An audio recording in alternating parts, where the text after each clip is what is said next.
Alberto Silva entrevista a los protagonistas de nuestro tiempo. Puntos de vista. Radiografías de nuestra gente. Hoy compartimos el punto de vista de Federico Lezama, educador popular con formación en la Multiversidad Franciscana. Realizó cursos en la Facultad de Ciencias Sociales y formación docente. En el periodo 2005 hasta el 2008 trabajó en la redacción de las leyes 18.094 y 18.651, que establecen derechos para las personas con discapacidad en el Uruguay. Integró además el equipo del proyecto Atendiendo a la Diversidad, desarrollado desde el PIAI, Ministerio de Vivienda, Ordenamiento Territorial y Medio Ambiente, en Cerro Norte. Desde octubre de 2008 es coordinador ejecutivo de la Secretaría para la Gestión Social de la Discapacidad en la Intendencia de Montevideo. ¿Cómo llegas a trabajar con el tema de discapacidad? ¿Cómo te metes en toda esta historia en un área tan sensible? Llego de forma bastante casual, que de todas formas estoy en un momento donde estoy revisando a ver cómo llegué y voy encontrando elementos en el transcurso de mi vida que lo reconozco como algo predispuesto. Mira. Pero eso es una... No, pero está muy bien, por ejemplo, que idea. Es interesante lo que estás planteando. El tema no solamente de la sensibilidad o la vinculación con lo social, sino cuando uno va... Lo social lo despeja y dice, bueno, pero hay determinados sectores que tienen determinadas particularidades. Yo desde chico vengo de una familia de gente de izquierda, con tema de la pobreza y la lucha de los trabajadores siempre estuvo presente en mi mesa cotidiana, y siempre fui construyendo una visión ideológica de alguna manera sobre la sociedad, un análisis crítico, y identificaba a los sectores y los sectores populares como un conjunto. Y cuando en los últimos tiempos y con mayor información he ido profundizando, he identificado que hay sectores, grupos, que no estaban en mi mesa de discusión de familia de izquierda, y que no estaban en la discusión del comité luego, ni en la discusión de los sectores, ni en el movimiento estudiantil, ni lo escuchaban en el movimiento sindical, y que son un pedazo de humanidad que había quedado relegada de los ámbitos de socialización, de participación y de lucha, por lo menos a mis ojos. Y en estos años que he venido trabajando este tema, al principio lo hice con una idea de que yo estaba ayudando, estaba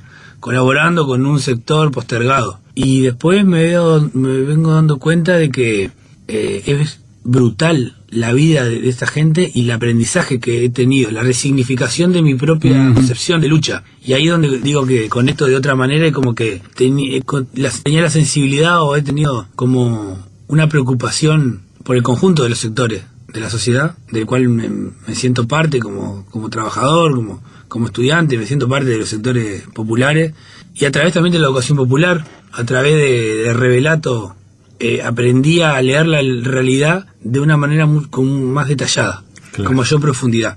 Revelato no hablaba de la discapacidad, pero yo cada vez que lo leo, siento que él está hablando de la discapacidad y de las personas con discapacidad. Las situaciones de exclusión que han vivido las personas y la familia es grosera, y es grosero. Yo lo vivo así, ¿no? Lo digo provocativamente, que la izquierda no haya problematizado sobre ese sector. Y en los procesos de liberación nacional, los procesos de liberación individual, personal, donde el sistema en el que vivimos es muy aprensivo, muy individualista, que se mete en nuestras vidas, en nuestros gustos, en nuestros deseos, he encontrado en las madres de personas con alguna discapacidad y en las propias personas una capacidad de ruptura con el sistema, porque tuvieron que enfrentarse al poder médico que les decía que su hijo iba a ser un vegetal, y ellos, sin conocimiento médico, conocimiento técnico, lo desafiaron y dijeron que no, que su hijo podía tener una vida y podía progresar, y la realidad lo comprobó. Y le dijeron en la educación que no podían entrar a la escuela porque no iba a aprender nada, y la pelearon y lograron romper con los poderes fundamentales de nuestra sociedad que la estructuran y nos sostienen a nosotros, nos dan garantía. Si yo pienso en el médico, pienso en el maestro, y para mí son aliados. Y cuando lo miro desde esa perspectiva de la discapacidad, digo, la pucha, me identifico dentro de mí mismo la internalización del deber ser y de lo instituido que está en un conjunto de procesos, de saberes, de dominaciones, y me ha permitido tener una mirada mucho más libre, mucho más liberadora, me siento que en estos años he aprendido a ser mucho más crítico y más agudo, y que el proyecto de sociedad que deseo y que me imagino y que quiero construir, por el cual milito, es mucho más complejo que el que pregonaba hace algunos años. Tiene mucho más mayores quiebres necesarios, si no solamente las contradicciones del capital con el trabajo, del trabajador con el patrón, lo salarial, las relaciones de género, que también ya venían en mi historia haciéndome ella, es una línea que tiene más anclaje, a la cual incorporo el tema de la discapacidad, que me permite repensar el conjunto de relaciones de dominación, y realmente no tengo una síntesis de estos temas, pero que me han nutrido y me han permitido analizar la economía de otra manera y la humanidad desde otro lugar. Lo has planteado con mucha sinceridad y con crudeza incluso, a través de un examen personal, pero yo coincido que la izquierda en general este tema le ha costado mucho tratarlo, y lo ha tratado igual que la derecha, con asistencialismo, aquello del pobrecito, y no de igual a igual, y no saber que uno puede dar, pero también aprender. Has logrado esto que lo has planteado con tanto entusiasmo también, transmitirlo a tu entorno, que lo tomaran como propio este pensamiento que yo suscribo en un todo. En gran medida. Yo durante los primeros años decía, bueno, estoy trabajando el tema de la discapacidad y trabajo el tema de la educación y trabajo el tema de aquello, y cuando termine este proyecto me dedicaré a otra cosa. Y llegó un momento en el cual dejó de ser un tema más y pasó a ser el tema, y yo pasé a ser parte del colectivo. Entonces, no solamente en mi tarea militante o en mi trabajo, porque está directamente vinculado con mi tarea cotidiana de trabajo, y obviamente que eso permeó mi familia. Y mis amigos empezaron a ser personas con alguna discapacidad, empecé a compartir los cumpleaños y me entré a preocupar de que el salón fuera accesible y que pudieran ir mis nuevos amigos, con la gente con la cual quería compartir. Y eso se permeó en mi familia y en mis amigos. También me entraron a devolver cosas que antes no veían, que ahora la estaban viendo, al principio como una mirada de la ciudad, y después ellos mismos empezaron a ser parte de los vínculos y lo naturalizaron. También estar en la política, tengo muchos amigos militantes y lo han llevado a su práctica militante. De hecho, hoy pertenezco a una organización política nueva que fundó sus bases con el principio de la accesibilidad. Ya no es un grupo que trabaja la discapacidad dentro del grupo político. El grupo en su conjunto lo toma como un tema fundamental. Tiene como definición que el local tiene que ser accesible, y que además parte de las finanzas tienen que destinarse al transporte accesible, porque si no las personas no pueden participar de las reuniones, ¿no? Es un ejemplo de cómo ha nutrido Pero un ejemplo muy significativo, ahora que lo planteas así de esta forma y de esta manera, yo no lo conocía. No conozco otra fuerza, otro movimiento que tenga este lineamiento, esta praxis. No, y estamos en un momento difícil porque compañeros de izquierda no están viendo una oportunidad, o no están viendo no están haciendo una autocrítica diciendo, mira cómo no estamos trabajando este tema. Nos están devolviendo una mirada negativa de que estamos politizando la discapacidad. Y aprovecho que me parece interesante, a mí lo vengo masticando esa idea. Creo que lejos, más allá que alguno lo haga con una actitud media mezquina, pero creo que hay otros compañeros que no. Y lo que siento es que les está rebotando adentro su propia concepción que tienen con la discapacidad, esa visión negativa de la persona con discapacidad, porque la discapacidad duele también. Sí, claro. Recordemos que en tiempos históricos, hasta ayer nomás, cuando digo ayer nomás, es ayer nomás, en una familia y con discapacidad se lo ocultaba, a ese nivel, se lo ocultaba, y esto pasaba en distintos estratos sociales, gente con mucho dinero y gente muy, muy humilde. Hemos cambiado años luz a lo que era aquello que fue ayer nomás, pero aún estamos lejos de una integración en un plano de igualdad. Totalmente. Lejísimo. Totalmente, eso sigue pasando también hoy en día. Pero en menor medida. Ya no hay casi una familia que diga, mira, nos enteramos después de años que había un discapacitado. Eso ocurría en esta sociedad. No, de una manera muy cruda, muy cruda. Y sabiendo esa idea en el tema de la izquierda y los militantes, dirigentes, gente que tiene mucho trabajo, compromiso con el conjunto de la sociedad, y que entiende que la política debe nutrir a los trabajadores, a los estudiantes, a las mujeres, pero que no se puede meter con la discapacidad. Como que es un terreno muy sensible, y hacer política con la discapacidad es el concepto de pobrecitos. Totalmente. Ahí, que todavía está, pero yo te decía al principio, es el concepto del pobrecito, el desgraciadito, el disminutivo, el asistencialismo llevado, tal vez sin mala intención, pero llevado hasta las últimas consecuencias, penosamente todavía es una moneda de cambio. ¿Sabés lo que pasa? No ven en la persona con discapacidad un sujeto, con capacidad, no le tienen confianza. Esto que decía Roberto, la confianza en los sectores populares, en este tema es muy difícil. A la persona con discapacidad hay que ayudarla. La izquierda, el gobierno tiene que ayudarla. Pero nadie se pone a pensar de que la persona lo puede ayudar a uno. Ese es el quiebre más profundo, que está en los subterfugios, porque tampoco esto es comida de la discusión política cotidiana. Sigue esta discusión por los pasillos. Yo la traigo aquí y ojalá aparezcan voces contrarias, pero yo le pido a mis compañeros de izquierda, del sector del Frente Amplio, y al propio Frente Amplio, que haga su local accesible. A los compañeros que se esfuercen, porque no es sencillo que haya militantes con discapacidad cuando hubo poco acceso a la educación, poco acceso a la socialización, no participaron de los sindicatos, no participaron de los gremios estudiantiles. Entonces el roce de militancia es difícil después meterse en un partido político. Pero si no se disputa poder en esos ámbitos, no hay cambio profundo de la sociedad. Andá a decir a las mujeres, ya está, ¿no? A dejar que ahora la política y los hombres ahora ya entendieron el enfoque de género y van a llevar adelante y van a cambiar la legislación. No. Hay una frase de la discapacidad internacional: nada sobre nosotros sin nosotros. Es una brutal frase subversiva que tiene una potencia que es fenomenal y tiene una potencia para cambiar el sistema, porque es un pedazo de la población en el cual el capitalismo y el consumismo no reparó. Ellos no están adentro, no se los invita a consumir y por lo tanto tienen una posibilidad de pensarlo todo de nuevo.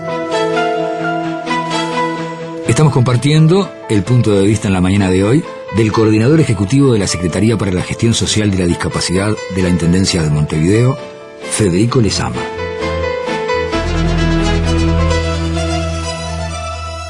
Ahora, qué difícil que es congeniar los distintos puntos de vista, las distintas realidades, los distintos intereses. Yo recuerdo, y me dio mucha pena, cuando hace un tiempo, tú que estás en la Intendencia, que tenés un área específica, pero sos parte de un gobierno, cuando la reforma en Belvedere, allí en Agraciada, la vereda expresamente se dejó la baldosa para personas ciegas, la línea expresa para que pudieran guiarse con su bastón. Ese lugar fue ocupado por vendedores ambulantes, otras personas con problemas, donde a lo mejor había también una discapacidad. La Intendencia no supo poner orden, no supo organizar eso, permitió que avanzara toda esa realidad, después tuvo que prácticamente recurrir a una suerte de desalojo compulsivo y durante mucho tiempo no supo arbitrar distintos intereses. Y frente a una nueva obra no supo cómo plantarse. ¿Por qué pasa eso? Ese ejemplo que estás planteando podríamos reproducirlo en otros. Pero ese como lo viví sí. Penosamente, me lo contó alguien con discapacidad, alguien ciego que me decía: Alberto, andá a ver los vendedores de allí, no me dejan pasar. Uno puede generar las condiciones materiales para la autonomía. Y para las condiciones materiales de accesibilidad para la autonomía, porque lo que tiene sentido de esa baldosa es que la persona con discapacidad visual pueda trasladarse sin estar echándose contra todo y dependiendo de alguien que lo acompañe. Que esté más segura, que sea parte de su libertad. Ahora, las condiciones materiales no garantizan que haya autonomía, que uno pueda ser autónomo en la ciudad. Requiere de las relaciones sociales, culturales, que comprendan ese fenómeno. En el respeto de las señalizaciones, también ahí obviamente la Intendencia tiene que garantizarle a la persona el derecho a circular y por lo tanto no es ella misma que tiene que pelearse con el ambulante. Ni mucho menos, pero lo permitió, fue omisa, frente a algo que ella misma había hecho para bien. Empañó una buena obra. Esto también tiene que ver con que la institución en su conjunto tiene que comprender este fenómeno y defenderlo radicalmente. No basta con que Vialidad o Movilidad haga la obra y después Inspección General no lo respete. Son lugares distintos. Claro. Pero el conjunto tiene que incorporarlo. Y esto es lo que más ha costado. Yo creo que ha habido un gran avance en las esferas altas de la Intendencia, en el ámbito político. Realmente creo que han comprendido en muchos casos este tema, lo enuncian en su discurso y muchos de ellos lo transmiten en sus acciones. Pues hay que sostenerlo todos los días, porque esto no es una acción de una vez, quedo bien y después me desentiendo. Tengo que hacer la obra y después tengo que mantenerla. En el transporte nos pasa algo parecido. Tenemos los ómnibus con accesibilidad, pero tenemos unos líos enormes. ¿Por qué? Para que el chofer le pare a la persona con discapacidad, que respete los tiempos para subir, los tiempos de seguridad para viajar con comodidad. No es la mayor parte de las veces pero estamos enfrentándonos a situaciones de discriminación. Una cosa es el mal servicio. Ahí podemos pasar todos. El ómnibus no pasó en hora, no paró en la parada, no es una cosa que le pase exclusivamente a la discapacidad. Claro. Pero ahí, cuando te paran y te dicen, no te puedo subir porque tenés que venir acompañado, hay una tenés que venir acompañado, eso es una acción de discriminación. Totalmente. Si uno le dice a cualquier ciudadano, no, yo no te dejo subir al ómnibus porque tenés que venir acompañado. Ahí estamos actuando con muchísima radicalidad y rigurosidad. Y violencia también. Brutal, violencia, es brutal, porque te digo una cosa, mucha gente que pasa por esas experiencias, que quizás son los primeros viajes que hace, porque antes no tenía la posibilidad, dice, yo no me voy para mi casa y no salgo, prefiero quedarme guardado a exponerme a estas situaciones. La vida es bastante difícil para que me tenga que exponer a esto. Entonces yo ahí aprovecho y también hago una defensa partida de decir, no se queden en la casa, no se queden solos, cuenten con la intendencia cuando pasen estas cosas. Esta pelea, nadie va a estar exento de enfrentarse a situaciones de discriminación o situaciones de mal servicio. Eso no lo puedo garantizar. Pero sí que hay un compromiso institucional de acompañar y sancionar a quien haya que sancionar y modificar lo que haya que modificar para que tengamos el derecho a subirse al ómnibus. Y ahí también voy un poco a la parte anterior, en lo personal. Yo me imaginaba cambiando las relaciones de producción y hoy estoy luchando porque haya un conjunto de la población que se sube a un ómnibus, que puede ingresar a una escuela, que puede ingresar a un centro de salud, un teatro, un cine.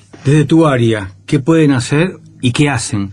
Yo he visto en los últimos tiempos personas con discapacidad en sillas de rueda, personas con discapacidad en muletas, paradas en los semáforos, limosneando, intentando a través de la caridad conseguir una moneda. Y en algunos casos, gente que lo toma como un oficio, todos los días, a la misma hora, en la misma esquina. ¿Qué hace la Intendencia frente a eso? ¿Cómo tiende una mano? Porque encima se pone en peligro la persona en la calle y pone en peligro al resto de quienes circulan por allí. Primero decirte que ese ha sido el lugar milenario de la discapacidad, no histórico del Uruguay. Desde miles de años, en las distintas sociedades y civilizaciones, está la foto del ciego pidiendo, ¿no?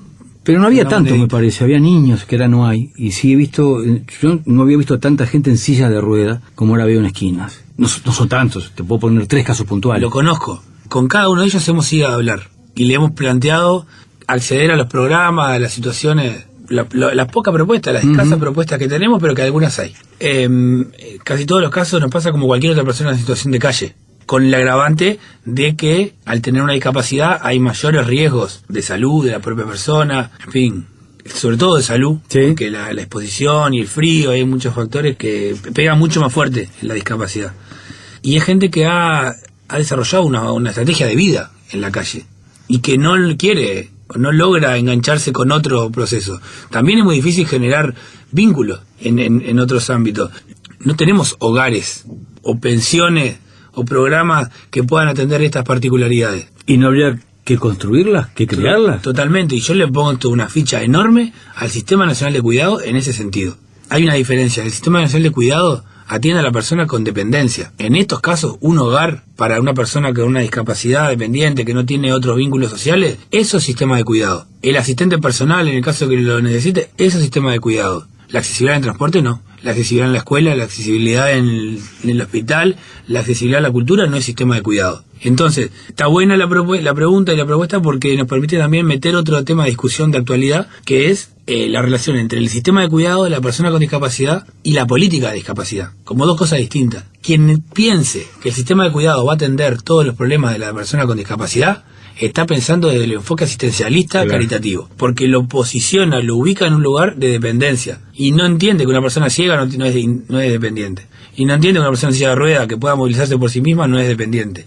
Ahora, si estás en situación de calle, ahí sí, porque la discapacidad no es un problema médico, es un problema biopsicosocial, es un problema social también. Entonces el contexto, tu contexto personal define que tengas o no tengas discapacidad o qué nivel de discapacidad puedes llegar a tener. La sociedad tiene que minimizarlo al máximo. Podríamos imaginar una sociedad del futuro donde el medio social y urbanístico en el que vivimos hubiera eliminado las barreras a tal punto que la persona, aún sin poder caminar, no tuviera discapacidad, porque no hubiera actividad restrictiva para él.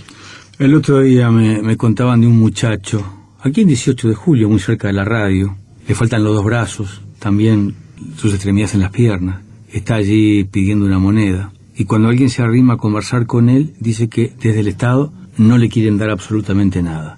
¿No puede hacer nada la Intendencia, tu área, con un caso puntual como este, tan dramático? Sí, sin duda. Por lo pronto ir a conversar. Nosotros tenemos la práctica de cada vez que identificamos que hay una persona acá, que no la conocemos, nos acercamos y vamos a conversar, a ver cuál es su situación. Siempre tenemos buenos diálogos. En la mayoría de los casos de estas situaciones no hemos podido generar acuerdos, ni orientarlos a ninguno de los servicios que tiene el MIDES, por ejemplo, en lo que tiene que ver con situación de calle. Pero eso no quiere decir que nos desentendemos. Y aprovecho este planteo para ir a hablar con esa persona que no la hemos identificado. Que falten los brazos y que le falten también las piernas. Alguien lo debe acompañar a estar allí, a ponerse sí, a la esquina. No hemos conversado, pero no puede estar sola. Creo que nosotros como Estado, como Intendencia, como MIDE, no podemos dejar de ir 1 y 1000 veces a conversar y a intentar solucionar la situación, sabiendo de los límites de la libertad de la persona de estar ahí y lo que la ley nos permite y no nos permite. Yo soy un convencido de que no habría que permitir que una persona esté expuesta de esa manera. Y sé que me meto en un debate sobre la libertad. Pero mucha gente piensa lo mismo. Y sin embargo, frente a esta situación dramática, pero otras que no son tantas, no pasa nada. Es así. Eso es parte de la vergüenza que tenemos como sociedad, de la cual me siento parte. Yo siento vergüenza de que como Estado no tengamos la posibilidad de tener servicios adecuados que permitan convencer a una persona que esté con una discapacidad en situación de calle de ir a ellos. Tenemos servicios, sí, pero no son lo suficientemente adecuados para que la persona elija ir para ahí. Y admitimos que duerma en la calle. Federico, en el cierre de esta charla tan profunda y conmovedora y removedora, estoy seguro para muchas y para muchos, te pido una canción que por algún motivo en tu vida te haya marcado, te traiga un buen recuerdo o un recuerdo fuerte, alguna relación en tu niñez, no sé, una canción que para hoy, esta canción a mí me gusta particularmente, me conmueve particularmente, una. A raíz de lo que hemos conversado, quisiera comentarles una canción que también es una oportunidad para que la conozcan, que se llama Algo se está moviendo. Es una canción que compuso un trabajador social de la Intendencia, trabaja con nosotros, que un día le dijimos, a la lucha necesitamos ponerle música. Y no hay canciones, los cantores no le cantaron a la lucha por la accesibilidad. Y este compañero Alejandro Mariatti agarró la guitarra, sintetizó una canción que es muy bella, se llama Algo se está moviendo y que espero que les guste y que también complemente parte de todo lo que fue esta entrevista. Anoche me quedé pensando en vos, pensaba que la vida era otra cosa, soñaba en bellas formas de poder comunicar el aleteo amable de una mariposa. Anoche me acosté pensando en vos, en algo que parece imperceptible.